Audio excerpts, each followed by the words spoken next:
majoritatea o cunoașteți, iar la mijloc, ca să echilibreze energiile feminine, este domnul inginer Alexandru Tocar, președintele SETRAS de la DEVA.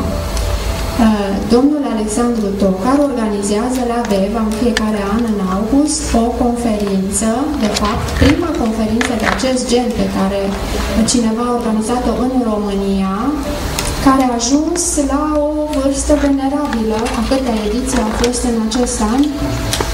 A 11-a ediție a acestei conferințe organizată de SETRAS.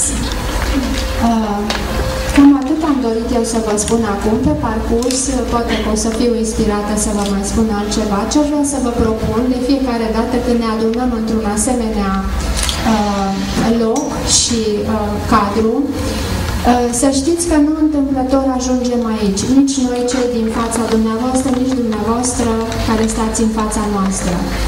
Așa că întotdeauna eu rog divinitatea să mă ajute să dăruiesc și să primesc ceea ce am de dăruit și de primit într-un asemenea loc. Noi toți suntem unii pentru alții oglinzi și dăm și primim unii de la alții și vă propun să ne deschidem sufletele și să putem primi și dărui tot ceea ce vine în calea noastră în această zi și în ziua care urmează. Ne dorim să petrecem 2 zile minunate împreună, să împărtășim experiențe și, de ce nu, emoții și trăiri frumoase, care să ne ajute să clădim încă ceva frumos și trainic în ființa noastră.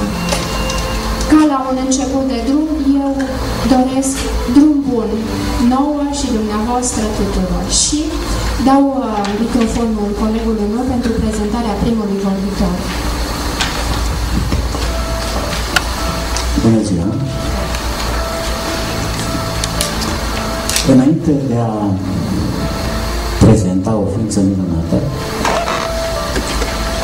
aș dori să-mi exprim bucuria că sala este plină. Asta înseamnă enorm plină. Și pentru Cluj, și pentru Transilvania, și pentru România. Vă mulțumesc! Îmi cer scuze că stau jos, dar să nu mai tot pomp, vorba atât.